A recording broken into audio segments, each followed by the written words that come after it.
전 세계가 다시 원전으로 돌아가자라는 것이 전 세계 트렌드가 바뀐 거예요. 시장이 좀 분위기 변화를 꾀할 수도 있다라는 생각을 할 수 있을 만한 엔비디아의 변동성이 나왔기 때문에 그 아마캔데 이것과 관련돼서 기대감이 반영될 수 있다라.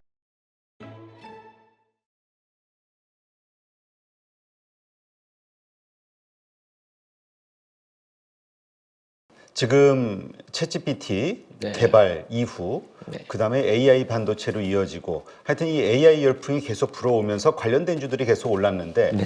요즘 이제 부각되고 있는 것이 결국은 이러한 것들로 인해서 사용되는 엄청난 전력량, 그래서 이 에너지와 관련된 이 전력 부족을 어떻게 해결할 것이냐, 그러면서 이제 지금 원전주가 글로벌리 네. 그 관련 ETF도 그렇고 지금 막 역사적인 신고가들을 써나가고 있단 네네, 말이에요. 그렇습니다. 이러다 보니까 이제 원전주가 이제 다시 부각되는 시점, 그리고 네. 이것이 좀 큰 흐름을 만드는 게 아니냐에 대한 기대를 하시는 분들이 이제 슬슬 나오기 시작했어요. 지금 네네. 관련주들도 네, 꿈틀꿈틀거리고. 자, 원전은 제가 경기 민감주를 볼 때 가장 앞단에 둔다라는 말씀을 이제 계속 드리고 있는데 정말 저는 관심이 많거든요. 원전에 대해서 이렇게 정치적인 색깔로 보시는 분들도 있어서 말 조심해야 되는 섹터 중에 하나인데 그걸 다 제해놓고 보겠습니다. 정치적인 해석을 할 필요가 없는 섹터예요. 왜냐하면 탈원전이라는 것은 우리나라만 어떤 정권의 색깔을 갖고 했던 것이 아니라 전 세계의 기류였습니다. 전 세계가 동시에 탈원전을 했었고 지금 이제 와서 보니 탈원전은 잘못됐던 거야. 원전은 지금 수소로 가는 진짜 친환경, 전기는 친환경이 아닙니다, 여러분. 반쪽짜리 친환경이에요. 진짜 친환경은 그린 수소죠. 그렇기 때문에 물로써 수소를 만드는 거. 전력은 전기를 뭘로 만들어요? 석유 떼서 만들잖아요. 화석연료로 만들잖아요. 그래서 전기는 반쪽짜리 친환경이고 진짜 친환경은 수소인데 수소의 세상이 오려면 아직도 40년, 50년이 남았으니 그 사이를 깔끔하게 써먹고 있는 것이 원전이라서 전 세계가 다시 원전으로 돌아가자라는 것이 전 세계 트렌드가 바뀐 거예요. 이거는 불변의 사실입니다. 그런데 제가 언제부터 원전을 아주 관심이 많았냐면 삼성전자가 평택과 우리나라에 300조 들여서 팹 단지 짓는다고 했던 거 뉴스 기억나시나요? 네네. 그때 이거 뻥카를 너무 세게 치는 거 아니야? 맞아. 그죠? 왜냐하면 그 공장을 돌리려면 어마어마한 에너지가 필요하고 거기다 맞아요. 아리백이라든가 이런 거 하면 그렇죠. 친환경 에너지를 써야 되는데 그렇죠. 어디서 끌어오지? 말도 안 되는 거죠. 어. 그래서 풍력으로 저거를 하려면 그 일대 주변은 다 이거만 있어야 되고 태양광을 한다는 거 말도 안 되는 거고. 말도 안 되는 거죠. 그래서 막 남쪽 남쪽 지방 네. 전남 이 아래쪽으로 옮겨야 되는 거 아니냐, 친환경 에너지가 그런 얘기까지 있는 있었죠. 그런 맞아요. 얘기들이 있었죠. 그래서 이거는 말이 안 된다. 근데 이제 그렇게 뻥카를 쳤던 이유는 미국에다가 이제 우리가 이번에 보조금은 아직 받지는 않았지만 뭐 받아야 되지 않겠습니까? 이제 다음 차례가 되겠죠. 뭐 그렇게 될 때 우리도 거기에 어떤 카드를 날리게 할 건데 그걸 그런 용어로 사용을 했겠지만 실제로 지금 흘러가는 판도에서는 일부라도 진행이 될 수밖에 없다. 어쨌든 그때부터 저는 관심을 가졌었거든요. 그런데 지금 이것이 우리나라만의 삼성전자만의 문제가 아니잖아요. 인공지능 데이터 센터, 뭐 서버 센터 이런 짓는 것들이 앞으로 어마어마하게 기하급수적으로 늘어날 텐데 여기에 들어가는 냉각 시스템이라든가 이런 모든 것들이 이제 이 전력을 어떻게 공급을 할 거냐. 제가 이 전에 앞단에서는 뭐라고 말씀드렸냐면 앞으로 로봇 세상이 오면 제품 가격의 결정은 에너지가 결정할 것이다 라는 말씀을 드렸어요. 땅값이 이제는 어느 정도 제한적으로 지역 거점에 대해서 공장이 평준화가 온다면 베트남, 뭐 중국 시장은 이제 차치해놓고 얘기를 해야 되니까 뭐 베트남, 미얀마, 라오스 이런 공장이 제한적으로 이제 비슷하다라고 한다면 그 다음 전쟁은 나라별로 에너지를 얼마나 싸게 공급받을 수 있느냐가 핵심 싸움이 될 수 있을 거거든요. 얼마나 안정적으로.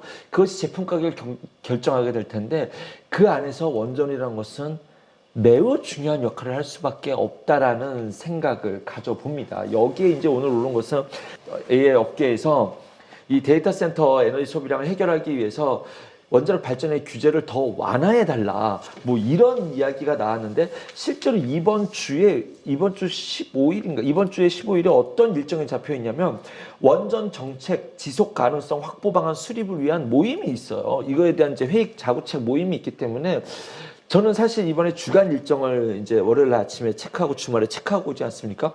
이것 때문에 오르나 했는데 실제로는 이제 어떤 그런 기사 뉴스 때문에 올랐죠. 하지만 그 뉴스랑 처음에는 이제 그것도 있었어요. 사우디아의 화력발전소 참여한다.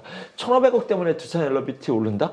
저는 말도 안 된다라고 생각을 합니다. 그것 때문에. 그렇죠. 그러니까 이게 이제 월요일에 이어서 화요일까지 이게 이어진다고 하면 상승세가 네네. 우리가 이제 이걸 어떻게 해석할 것이냐 이거 좀 봐야죠. 네, 그렇죠. 그래서 지금 그냥 이 원전의 지금 이 훈풍은 저는 이렇게 받아들이고 싶어요.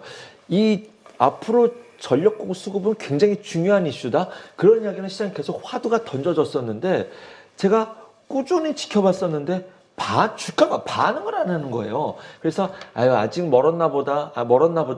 오늘 첫 반응. 그 첫 반응 두산 에너빌리티 기준으로 5% 이상의 상승도 있었겠지만 그것만이 아니더라도 이제 거래가 터졌고 이쪽에 시장에 관심이 왔다라는 것. 그래서 어떤 금리 인하가 시작됐었을 때 시장의 흐름이 약간 경기 민감주의 관심으로 올 수 있다라는 점, 거기에 두산 엘러비티 원전 쪽에 관심이 쏠릴 수 있다라는 점에서 저는 그냥 트레이딩 관점이라든가 뭐 이렇게 해서 뭐 하루 이틀 끝났냐 이런 관점으로 보시는 것이 아니라 시장의 변화에 대해서 흐름을 만들어갈 수 있는 그런 관점으로 볼 때 모아갈 수 있는 그런 초입 단계이지 않나로 저는 그런 관점으로 바라봅니다. 네, 알겠습니다. 하여튼 이 원전주 앞으로의 흐름을 좀 계속 지속적으로 봐야 될 것 같은 게 네네. 어쨌건 에너지를 자꾸 써나가는 일들은 자꾸 벌어지는데 네네. 그리고 AI 시대가 갈수록 네. 자꾸 뭔가 자꾸 개발이 될수록 이번에 맞습니다. 소라도 나왔고 맞습니다. 자꾸 돌리면서 에너지 소모는 커질 텐데 그렇죠. 어떻게 이걸 감당할 것이냐에 대한 어떤 확고한 네. 그 글로벌 대책이 나오지 않는다면 지금으로서는 계속 이렇게 좀 모멘텀이 될 수밖에 없다. 그 얘기를 일론 머스크가 참 몇 주 전에 한번 했었죠. 2년만 지나도 전력 수요를 어떻게 공급받을 것이냐라고 해가지고 그날 재룡전기가 상한가 갔던 걸로 기억하거든요. 그래서 전력 문제에 대해서 지금 이 원전 앞단으로 움직였던 것은 송배전반, 뭐 전압기 이런 그다음에 송전력 선 이런 관련된 주들이 뭐 LS 일렉트릭도 지금 좋은 흐름을 이어가고 있지 않습니까? 사실 이것이 앞단이 움직였던 이유는 첫 번째는 미국에서 노후된 변압기들의 교체 수요였거든요. 그래서 이것 때문에 교체 수요 때문에 좋았었다가 지금 2차 랠리를 가려고 만들고 있는 분위기는 새로운 에너지원에 대한 공급, 예를 들어서 인공 데이터 센터가 추설되면 거기에 에너지원을 공급해서 무언가가 설치돼야 되고 풍력이 늘거나 원전이 늘어야 될 때 여기에 대한 추가 설비, 추가 플러스 알파 요인으로 인해서 또 이제 뭐 2차 랠리라고 해야 될지 지금은 3차 랠리라고 해야 될지는 모르겠네요. 그쪽이 워낙 좋았기 때문에 지금은 그 파동을 만들고 있는 과정이지 않나는 생각이 듭니다. 네, 알겠습니다. 자, 지금 증시 이게 앞으로 어떻게 흐름이 이어질 것이냐로 많이들 고민을 하고 있어요. 네. 이게 단순한 일시적 조정으로 끝날 것이냐, 아니면 좀 더 하락폭이 깊어지는 큰 어떤 낙폭이 좀 커지는 그런 일들이 있을 것이냐. 일단 앞으로의 증시 흐름 어떻게 보세요? 일단 조금 불편한 거는 전제로 시작을 해야 될 것 같습니다. 엔비디아가 조정을 줄 때, 우리도 어쨌든 전반적으로 좀 분위기에 영향을 받았고, 그 다음에 이번 주에는 목요일에 내마녀의 날 한국 시장, 이제 선물옵션 동시 만기일이 있고, 미국 시장에도, 금요일이 또 선물옵션 동시 만기일이기 때문에 사실 지금까지 뭐 미국 증시 참 열심히 달려오지 않았습니까? 특정 종목으로 쏠림 현상이 있었긴 하지만 어쨌든 증시가 좀 달려왔기 때문에 이것을 빌미로, 그리고 어쨌든 시장이 좀 분위기 변화를 꾀할 수도 있다라는 생각을 할 수 있을 만한 엔비디아의 변동성이 나왔기 때문에 적어도 좀 일단은 요 철저하게 수급장이잖아요. 어떠한 논리로 가는 것이 아니라 가서 오르면 그 이유가 납득이 되는 시장이기 때문에 이러한 수급장에서는 이 옵션, 선물옵션 동시 만기일에 대해서는 조금 조심을 해보자, 관망을 해보자라는 심리가 좀 발동될 수밖에 없는 날이지 않나라는 생각이 듭니다. 그래서 그러한 것들에 대해서 좀 지금은 일단은 조심하되 기본적으로 시장은 여기가 끝이 아니다 해서 계속적으로 순환 매정의 사이클을 찾아가려고 한다. 뭐 저 PBR에서 반도체에서 꾸준히 자기의 섹터에서 자기 종목별 수렴해가는 것이 바이오 섹터가 굳건히 지금 자기의 한 자리를 확실히 차지하고 있고요.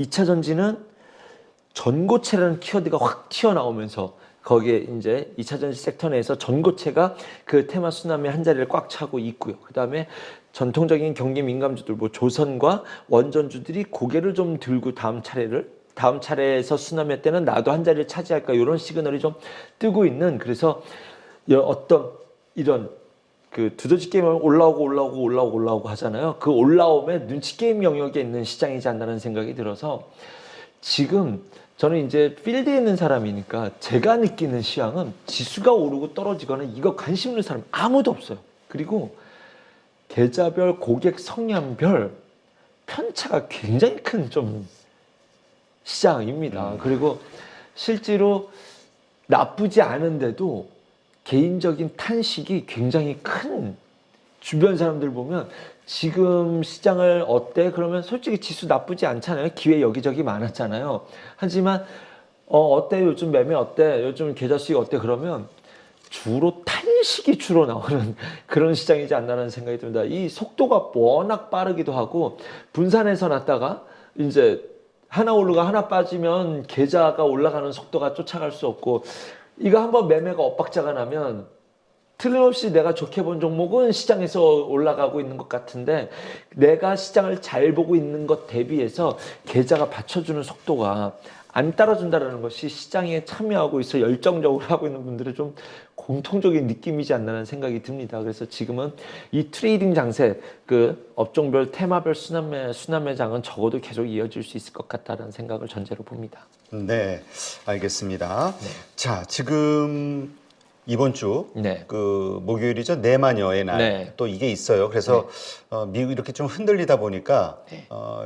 이게 또 변동성이 엄청 커지면서 악영향을 미칠 것이냐. 왜냐면 그동안 또 많이 매수해 왔잖아요. 네네. 선물도 그렇고 현물도 네. 그렇고 외국인들이. 네. 어떻게 보세요? 기본적으로 지수의 영향력이 큰 것은 밸류업 프로그램인데 삼성전자가 많이 올라왔었다라고 한다면 조금 불편할 수도 있을 것 같은데 여기서 뭐 지수를 확 밀고 변동성이 확 커지고 내마녀의 날 자체만으로서 어떤 의미를 부여하기는 어려울 것 같습니다. 그래서 그리고 지금 만약에 이번 주에 외국인이 매도가 계속적으로 이어지면서 주가가 밀린다고 한다면 그날 오히려 변동성도 커질 수가 있는데 아직까지 현재 시점에서는 그냥 뭐 수급단 그리고 시총 상위 종목들 내에서도 이렇게 좀 갈려 있지 않습니까? 그래서 어떤 이 이슈로 지수가 한번 훌떡 맞을까 이렇게 말씀드리기는 시총 상위 내에서도 너무나 다양한 업종들이 있기 때문에 지금은 그 자체의 변수보다는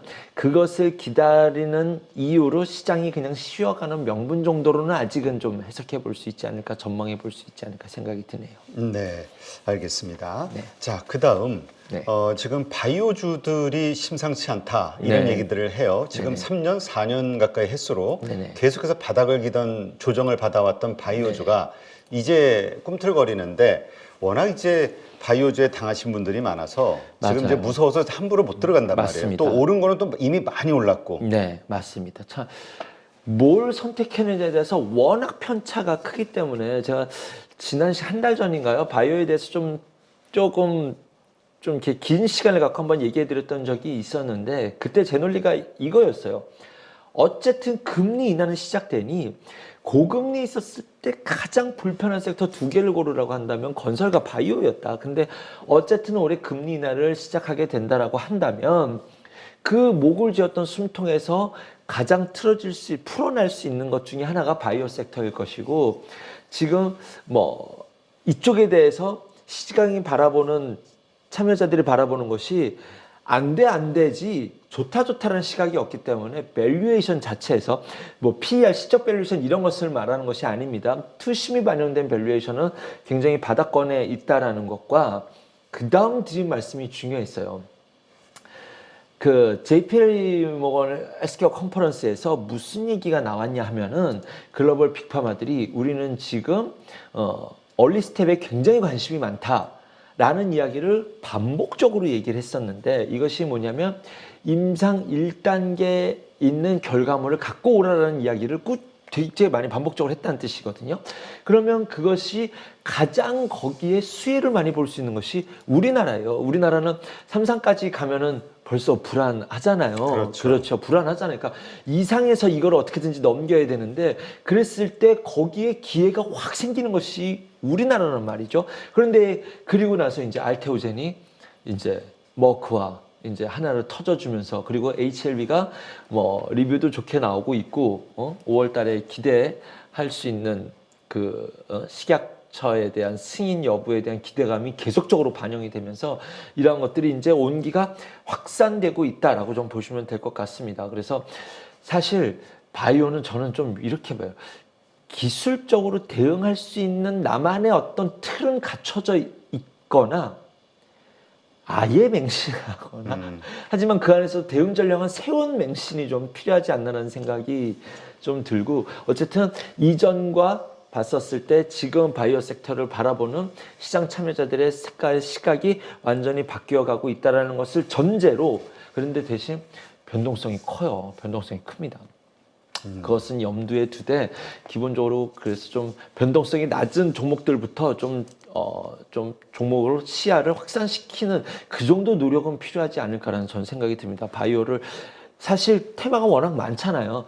난 바이오 죽어도 안 해도 워낙 테마가 많기 때문에 충분히 그 트레이딩 전략을 짜갈 수 있지만 바이오가 그 안에 갖고 있는 매력이 워낙 크기 때문에 굳이 그럴 필요가 있을까라는 생각은 듭니다. 조정시 매수 의견 정도의 좀 뷰 정도, 시야 정도는 갖고 있을 필요가 있다는 생각이 드네요. 네. 자, 그렇다면 그러한 바탕 위에서 우리가 주목해야 되는 종목들 어떤 것들이 있는지 좀 설명해 주시죠. 사실 종목을 깊이 있게 공부해서 말씀드리기가 어려운 섹터예요.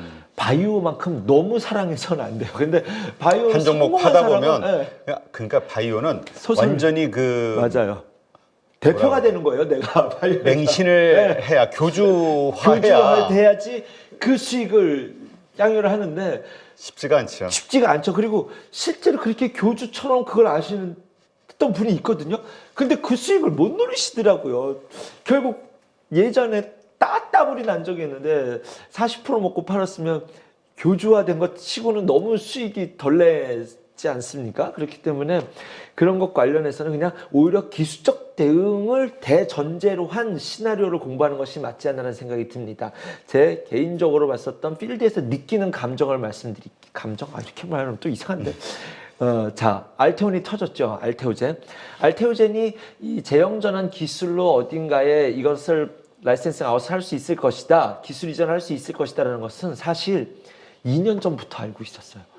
어디야 얼마를 언제 나오느냐가 문제였던 것이지 할 거야 라는 이야기는 계속 사실 알테오젠 주식을 갖고 있던 분이라면 다 알고 있었어야 되는 부분이라고 저는 생각이 듭니다. 근데 이번에 터진 거죠. 그런 관점으로 봤었을 때 이런 비슷한 뉘앙스를 기다려 볼 수 있을 만한 종목이 저는 셀트리온이라고 생각을 해요.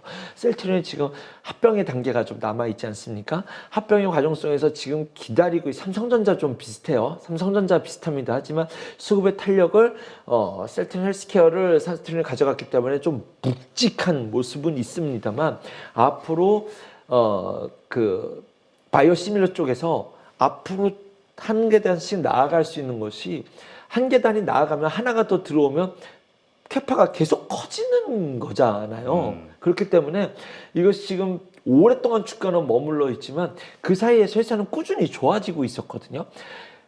정말 못 갔던 게 이제 3사에 대한 그 리스크 때문이지 않았나. 합병 끝나고 나면 서정진 회장의 성향을 봤었을 때 주가 밸류업에 대한 고민을 할 수 있을 만한 그런 그래서 3사 합병이 그것에 대한 전초 작업이라는 느낌이 저에게는 좀 있습니다. 그래서 셀트리온은 시간 싸움을 갖고 충분히 기다려볼 수 있을 만한 종목이라는 생각이 들고 셀트리온은 실제로 제가 좋게 보는 것은 램시마 SC에 대해서 미국 시장으로 들어가서 출시를 했는데 그 이름이 진펜트라인데 이거 출시가 돼가지고 이제 앞으로 이것에 대한 좋은 뉴스를 기다려볼 수밖에 없는 상황이지 않나라는 생각이 듭니다. 셀트리온 기다려볼 만하다. 또 하나는 삼천당제약이죠.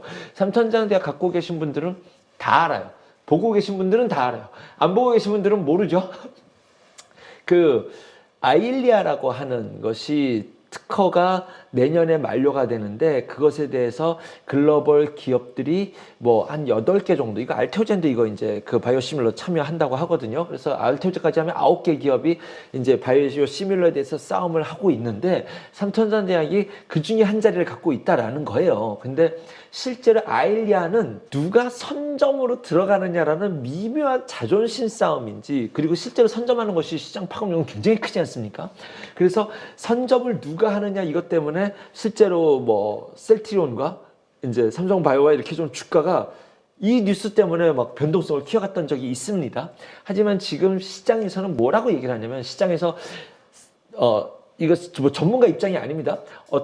지금 기다리고 있는 것이 뭐냐면, 이 PFS라고 해서 그 약을 우리는 어떻게 앰플에다 따가지고 똑 따가지고 여기다가 바늘을 넣어가지고 주사제를 넣잖아요. 네. 그렇게 안 하고 주사기에 약이 들어 있어서 나오는 거예요. 그래서 앞에 따가지고 바로 하면은 정량을 주입할 수 있다라는 것과, 이거를 딸 때 나쁜 물질이 들어갈 수 있는데 그것에 대해서 안전할 수 있겠죠. 그래서 그러한 사용의 편의성을 줄 수 있기 때문에 어차피 같은 가격이라면 시장에 선점할 가능성도 있다라는 것이 삼천전자약이 갖고 있는, 시장에서 갖고 있는 주주들의 기대감이다라고 좀 보시면 되지 않을까라는 생각이 들고요.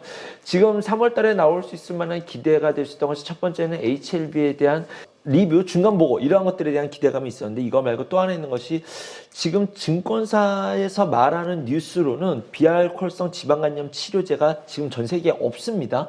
이것이 미국에서 첫 승인이 이번 주에 나올 수도 있다. 뭐 3월 14일이라고 이야기가 돼 있는데, 그때 이것이 승인이 나게 된다라고 한다면 전 세계에서 이제는 세계 시장에서 내쉬라고 하죠. 이것이 처음으로 이제 승인이 나는 거거든요. 그럼 이것이 제약 시장에서 또 하나의 먹거리를 던져주는 것이기 때문에 이쪽에 대해서 또 한 번의 자극이 올 수 있다라는 점, 한미약품, 동아 ST, 유한양액이 이런 종목이다라고 보시면 될 것 같고요.